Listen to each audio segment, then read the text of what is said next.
Hello and welcome to Carolina Breast Friends YouTube channel. Thank you for joining us. We're excited for our topic today, focusing on menopause and the symptoms and how we can manage those side effects. And we have Merritt Tracy. Thanks so much for being with us today, Merritt. Yeah, thanks, Carrie, for having me.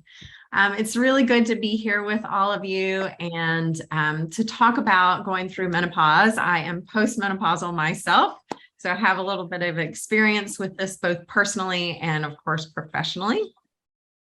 I am a national board certified health and wellness coach. I am also a trained hormone coach. So I worked with Dr. Sarah Gottfried, who is a Harvard trained OBGYN, as well as the author of quite a few different books on hormone health, to really help women find ways to naturally balance their hormones. So that is my specialty as a health coach, is helping women naturally balance hormones. So I'm excited to talk to you guys today about how do we, what do we do in menopause to help to manage the symptoms and to find that hormonal balance in a natural way. I wanted to start just by telling you just a little bit about myself and why this is important to me. In addition to having gone through menopause myself, I also, my big motivator for my own health and wellness is to prevent cancer. I have a history of hormonal cancers in my family. My mom is a 2-time breast cancer survivor.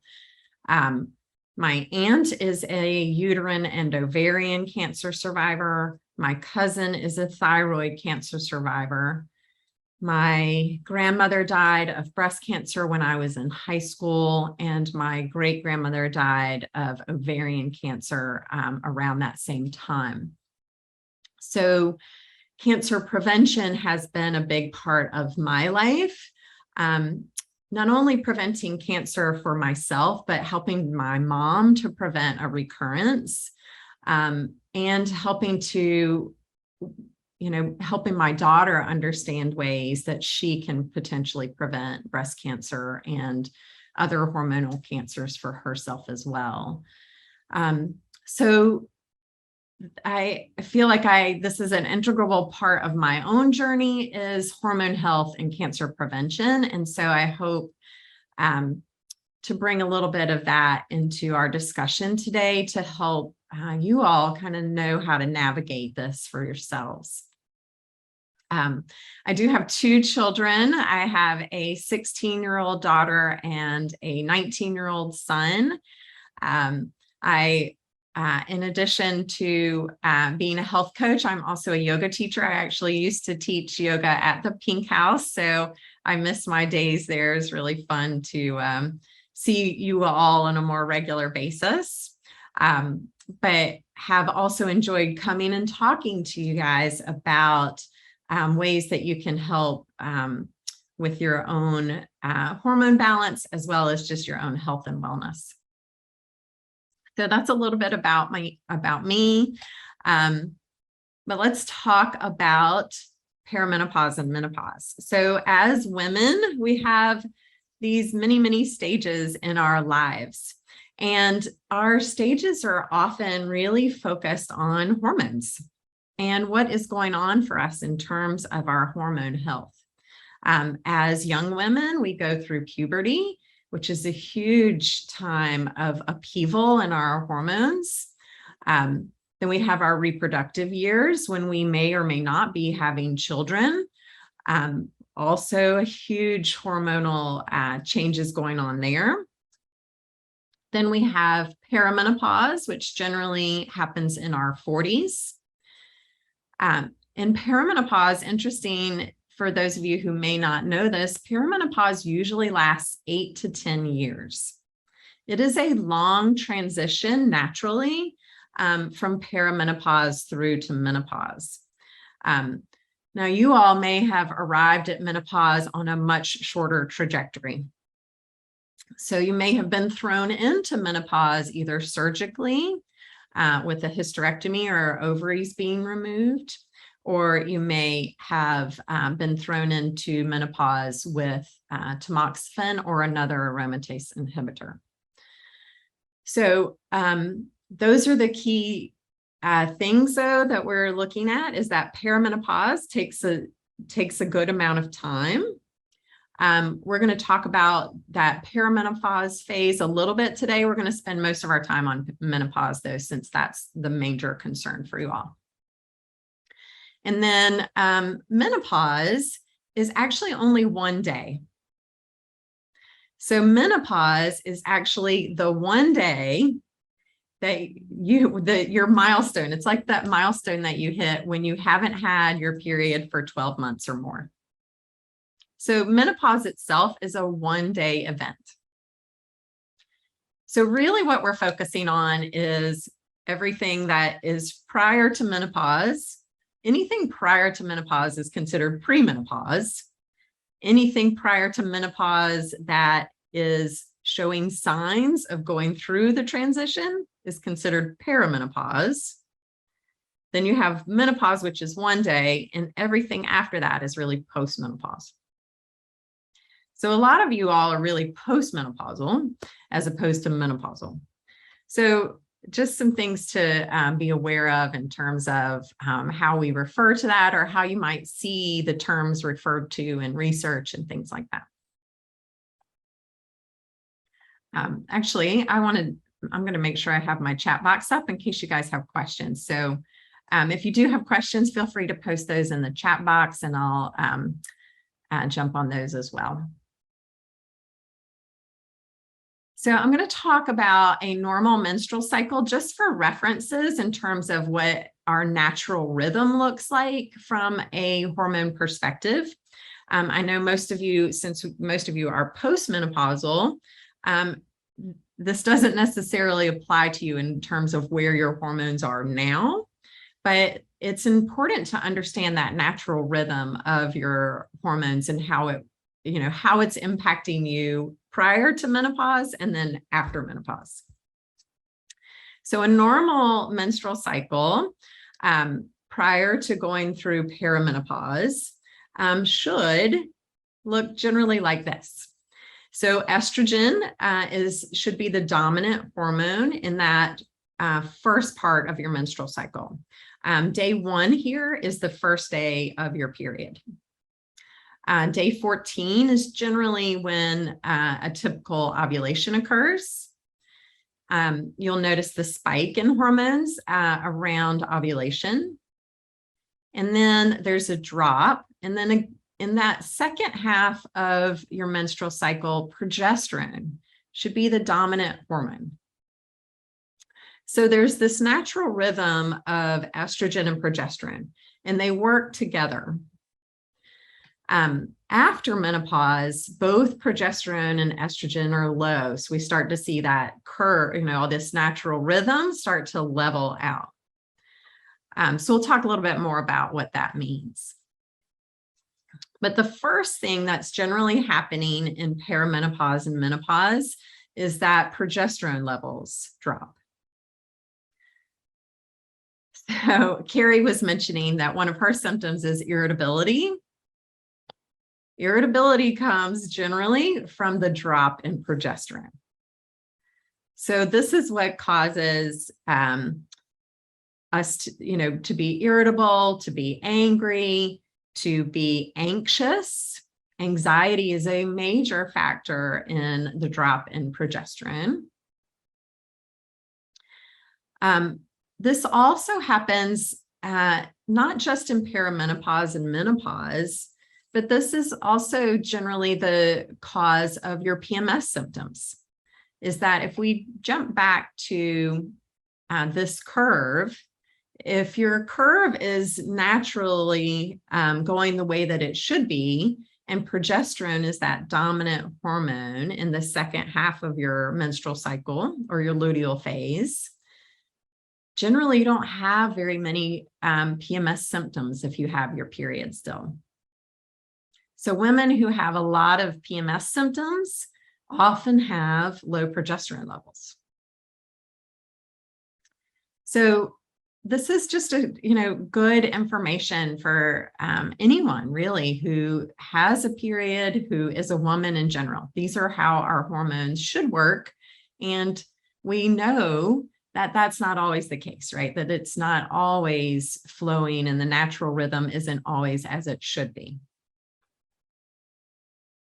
But in perimenopause, the first thing that generally happens if you go through menopause naturally is that progesterone levels decrease. Now, if you are going through menopause because of medication, this is going to happen more suddenly, right? Both progesterone and estrogen will drop. But in that drop in progesterone, we see a couple of things happen. Progesterone is what I like to call your keep calm and carry on hormone. It is our hormone that makes us feel good. It helps us stay level. It stimulates GABA, and GABA has sedative qualities. So it helps to keep us level and calm and easygoing. So when progesterone is out of balance, then we get that anxiousness, that irritability, that, trigger kind of mechanism. We're more easily triggered. Because of that, progesterone also promotes sleep. It has that sedative quality that helps us sleep better. So we often see sleep issues in perimenopause and menopause. Progesterone also is our hormone that helps to keep estrogen under control. So if we go back again to our graph of estrogen and progesterone, you'll notice, right, that progesterone is higher than estrogen in that luteal phase. Estrogen in that phase after ovulation is helping to build up the uterine lining, right? It's preparing the uterine get my words out. It's preparing the uterine lining for an egg to be implanted. But if progesterone is too low, then estrogen doesn't have the same stop and start mechanisms that it needs. Progesterone is actually what tells estrogen to start building the uterine lining and to stop building it. So if progesterone is too low, estrogen may continue to build that uterine lining, and you get things like heavy periods. You may struggle with uterine fibroids or polyps, endometriosis. All of these are typical issues that happen with estrogen dominance. You can also imagine that all of these estrogen dominant symptoms can also put you at higher risk for breast cancer or estrogen receptor positive cancers of any sort.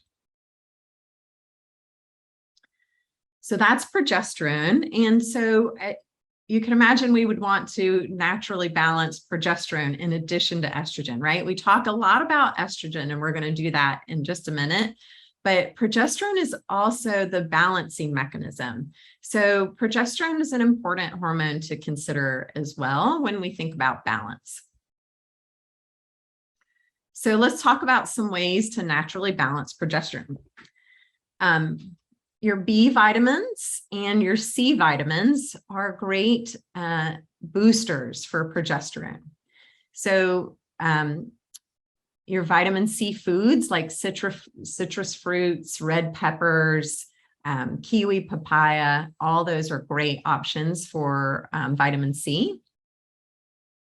And B6 foods are also great options to consider. Things like walnuts, whole grains, bananas, spinach, potatoes, those are options as well. Cruciferous vegetables are really interesting when we talk about estrogen and progesterone. We have a question that do these add progesterone to our system? They're natural boosters of progesterone.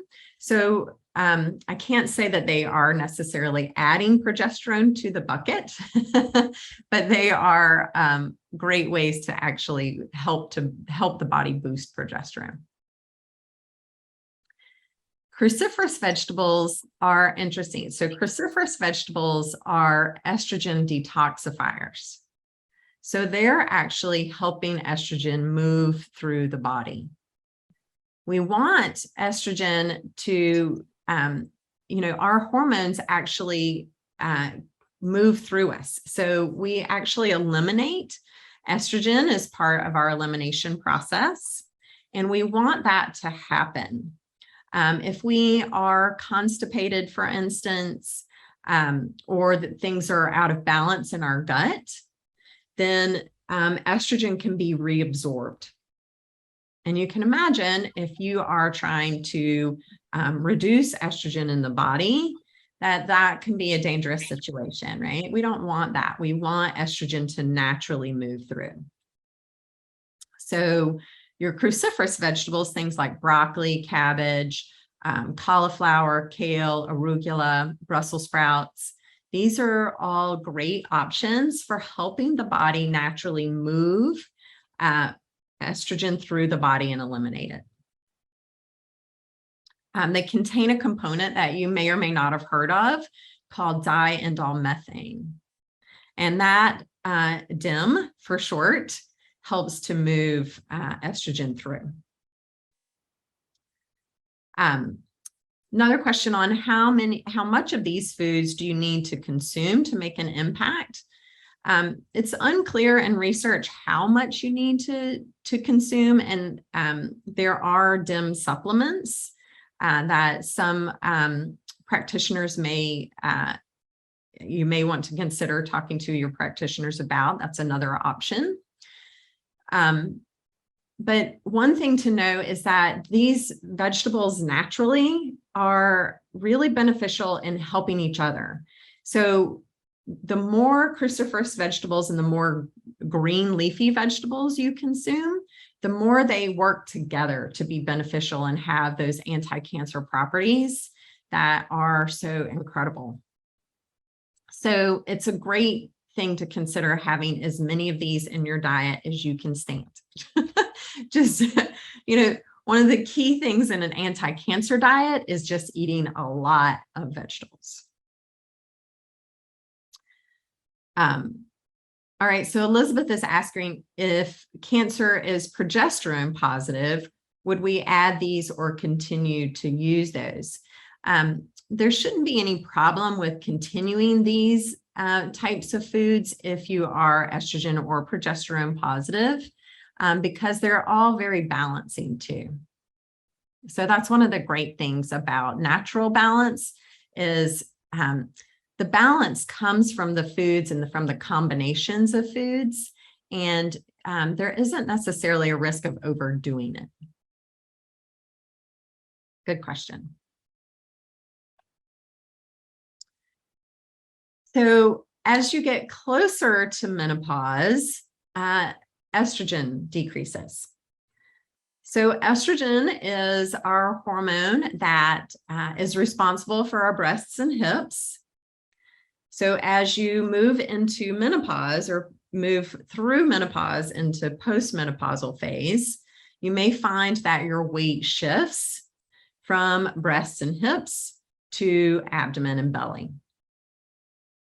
So we see a lot of weight gain in the belly postmenopausal. Estrogen affects our mood, our sleep, and our appetite.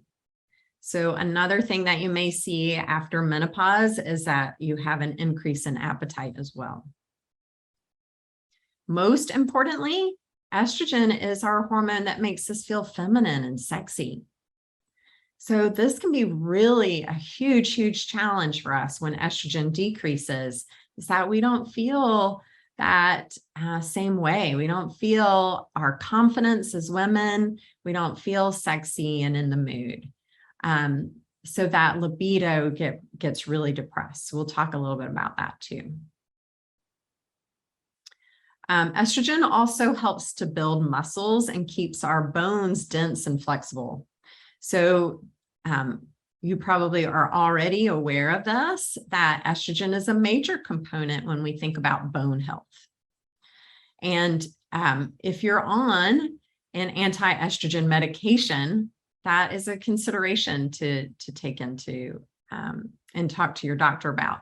But also there's a lot we can do from diet and lifestyle perspective to help our bone health naturally.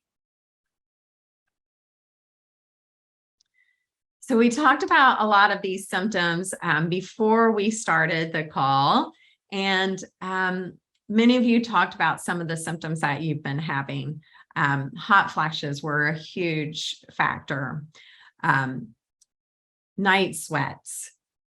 Some of you mentioned low libido, painful sex, or vaginal dryness.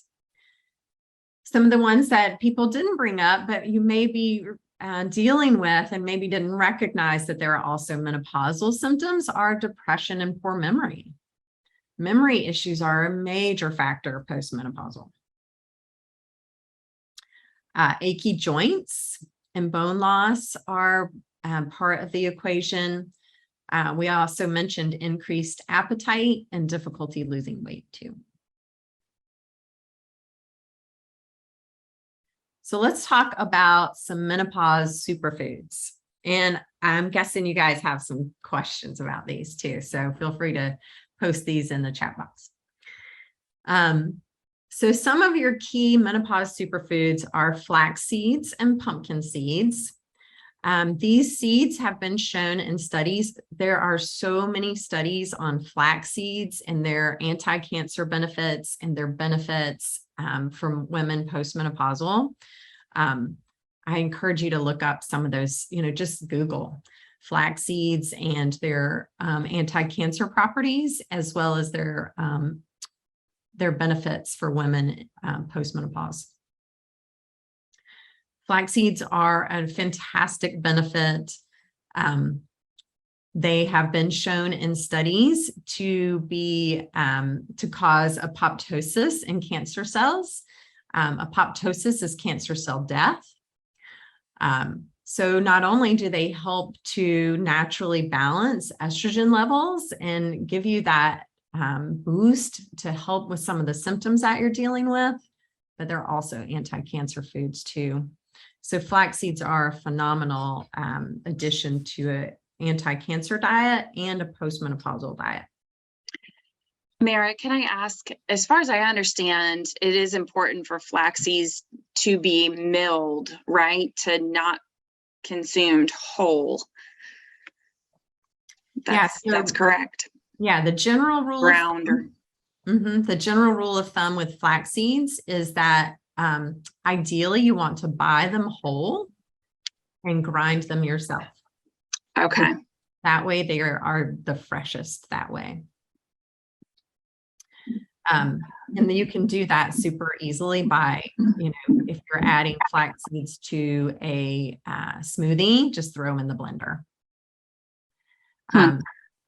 Other ways you can do that are with coffee grinders, which is an easy way. You can also buy them already ground up. Just make sure you're getting them from a good quality source. Pumpkin seeds, I mentioned, are also great for estrogen balance. Soy foods, which are very controversial, are another great source of phytoestrogens. So phytoestrogens are naturally help you boost estrogen in the body.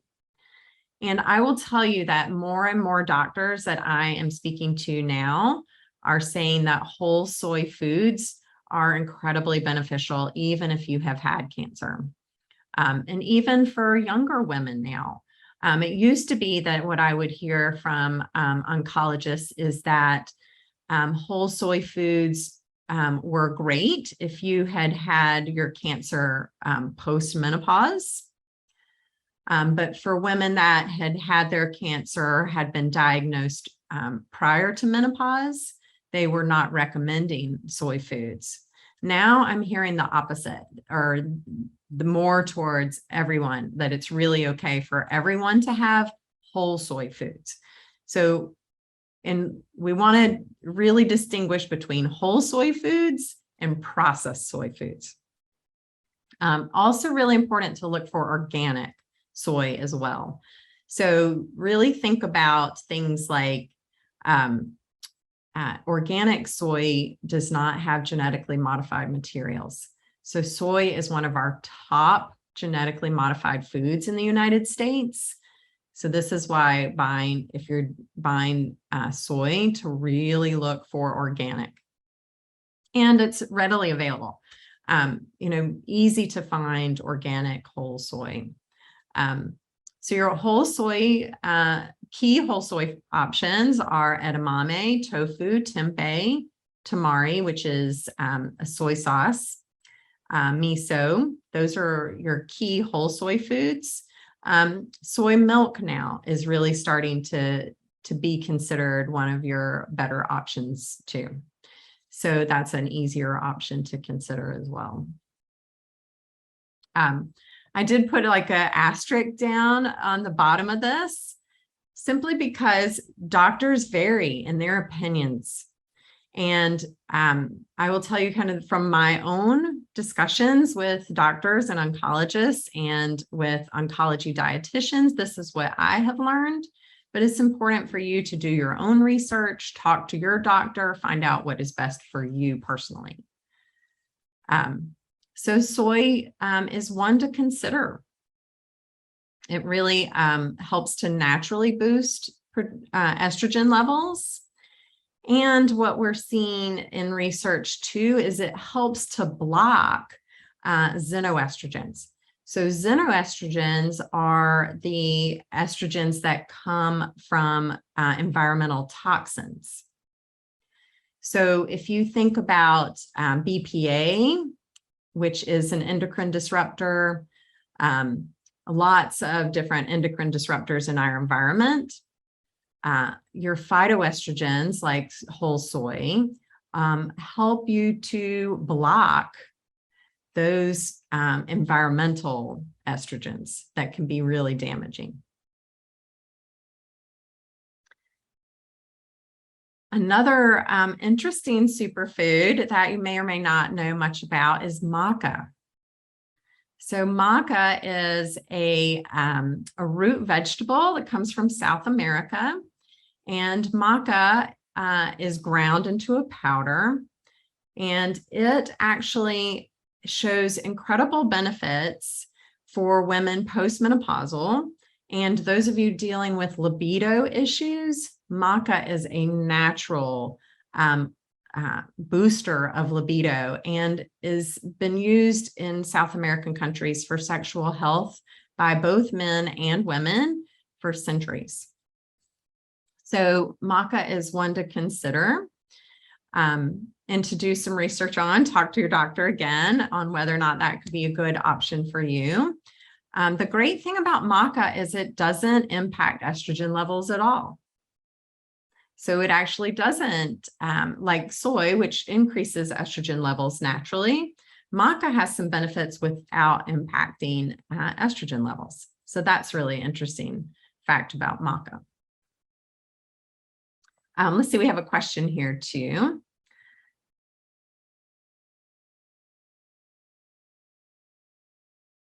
Okay. All right. So I'm not sure I can answer this question, Christy. You said you went on an E2M clean eating plan recently, and you had spotting for 8 weeks with eating totally clean and then a crazy period. And they said it's because fat sheds estrogen when you lose weight. Is that true? So yes, that is because estrogen is a fat storage mechanism too. So it's the other way around. Fat stores estrogen levels. So when you gain weight, you actually create more estrogen because those fat cells create estrogen. So I can't say whether or not that's what caused your symptoms to occur, but certainly when you lose weight, you do lose estrogen from the body as well. So I hope that helps your question. Yeah, go ahead. Can I ask it a question too? Regarding the maca, and I'm going to throw up a link here to just see what do you need to look for when you're talking about supplements. This is something we can buy over the counter. So is it like, what do you know, what's the percentage, or, I mean, is it something you should talk to a provider before taking, or what, can you tell us a little bit more there? Sure. So maca, there's a couple types of maca. Yellow maca is best for women. Red maca is best for men. And so you want to look for yellow maca. Gelatinized maca is also more easily digestible. So that's a great thing to look for, is gelatinized maca. Okay. And you'll see that on labels often.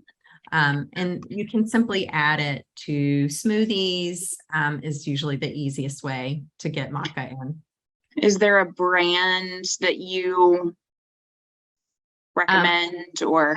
I don't recommend any particular brands. I would look for good quality options. Make sure you're buying from good sources. Okay. I generally don't recommend buying supplements from Amazon, for instance. Yes, I've learned more about that recently, between beauty products and that there's like, there's quite a black market for that now. And just from what I understand, no wonder the prices are so low. So yes. So I would avoid buying anything like that from Amazon. Okay, I just shared a link on there to Thrive Market, and it says women's maca root. So maybe you can look at that at the end or something and just see if that might be, it does say gelatinized 1,000 milligrams. It doesn't say which color though. It doesn't say yellow or red. Usually it's yellow. Okay. Yeah, most of it is, especially if it says women, for women. Okay, thank you. Yeah, you're welcome. Awesome. All right. So maca is one to definitely look into. And like I said, do your own research on this. Talk to your doctor, talk to your oncology dietitians as well, to think about what might work best for you. Maca is a good option. Pomegranate is also a nice, easy option. And especially if you love pomegranate seeds, you can throw those in salads and smoothies, and they're so beautiful, especially in lots of different foods. So that's a fun thing to add in, as well as pomegranate. You can also drink red ginseng tea, which has been shown to help balance estrogen levels as well. So those are some fun menopause superfoods to think about and to consider for yourself, and whether or not they might be right for you. And if I can ask also, Merritt, as far as trying some of these things, what's the typical time frame that it takes if you are starting a supplement or a regimen? Just say the maca, for example. I mean, what's the body's, typical absorption or time that it would take to? I don't know. I think it's really different, especially because everybody's body is different. So I think it's really bio-individual. I would say give it at least 6 weeks though. Okay. Yeah. Another thing to consider as you're going through, as you're dealing with weight, especially in postmenopausal women, is to reduce or eliminate gluten, sugar, and refined carbohydrates.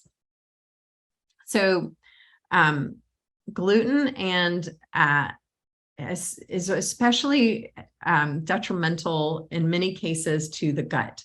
So, and again, this is bio-individual.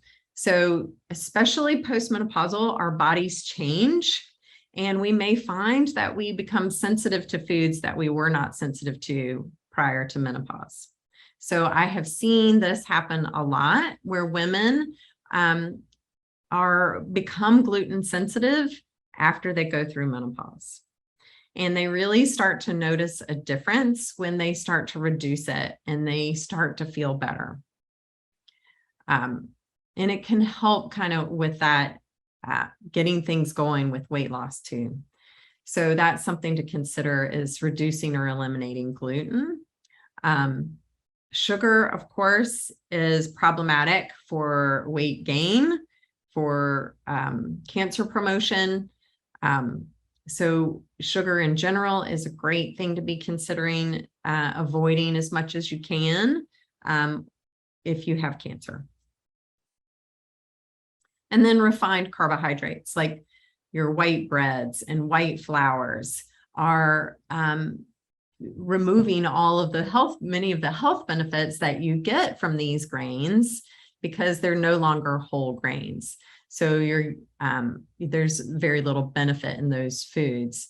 And they also can promote insulin resistance and other issues related to weight issues with menopause too. So those are options to consider. So a good menopause diet to be thinking about, and really, I hate the word diet. So think about more of a menopause lifestyle, is to have a lot of fiber in your diet, from fresh fruits and vegetables, from whole grains. Maybe incorporate some of those menopause superfoods that we talked about. I wouldn't necessarily do all of those. Like for one thing, it would be very expensive because a lot of those menopause superfoods can get pricey. But try some out, see what works for you, see what benefits you see, and find kind of your balance. Think about lots of cruciferous vegetables. You know, we're trying to find this balance of moving estrogen through the body, but also reaping the benefits of it. So cruciferous vegetables help to balance that for us. So that's a nice part of a menopause lifestyle. Think about reducing sugar and white flour. Also important to think about reducing alcohol. Alcohol increases blood estrogen levels. And so it's really important to think about reducing alcohol if you have estrogen receptor positive cancer. You also want to think about eating less meat and dairy from conventional farms that are pumping hormones into the meats and dairy or into the animals that are giving you the meat and dairy products on these conventional farms. Those hormones can really cause additional problems too. So these are some key things to be thinking about in terms of a menopause lifestyle. Denise is asking, how do you balance the gas and bloating associated with cruciferous vegetables? Good question. The first thing I would say is this really depends on, it really goes back to bioindividuality. So cooked cruciferous vegetables tend to be better in the diet for this, and they are easier to digest. So that's something to consider, is making sure they are cooked. It also depends, like if you have certain gut health issues, you may need to take it easy on these. So you kind of need to think about what your own gut health is and where you are with that. And that's something we could talk more about offline too. Other things to consider, things like seaweeds actually can help with reducing gas and bloating. So have you guys ever heard of dulse? Dulse is it's considered a salt substitute, and it's actually flakes of seaweed, and you can use it as a salt substitute and put it on vegetables and other things, and it has fantastic health benefits, one of which is helping to reduce gas and bloating from vegetables or beans, things like that.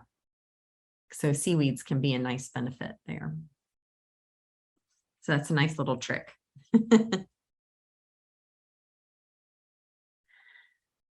So we've talked a little bit about foods when it comes to diet and lifestyle for postmenopausal women, but what about exercise?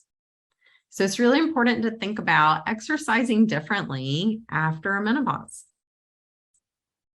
After menopause, we really want to focus on strength training, especially weight-bearing exercise, so that we are helping the density of our bones as well as the flexibility of our bones, and helping to build those muscles that we are losing from the lack of estrogen. So strength training is a really key thing to be considering. You also want to think about this in terms of what works best for you. So if you're not someone who really likes to go into a gym and, lift weights, and that feels like it might be too much, body weight, your own body weight can be a strength training option. So things like sit-ups and push-ups, all of those things can really be, moving your own body weight. Start simple, focus on push-ups on your knees and build up from there. There's a lot of free options out there now for body weight exercises on YouTube or other apps. So those are great things to look for, body weight exercises. You might also think about bands. So resistance bands are another way to get strength training in without using weights. So resistance is a great form of exercise too. Postmenopause, you want to think about moderate intensity versus high intensity, especially if you are having hot flashes.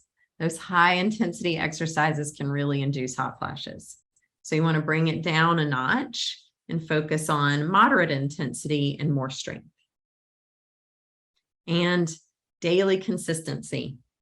While we might have gotten away with not exercising every day before menopause, after menopause, this becomes so much, more important.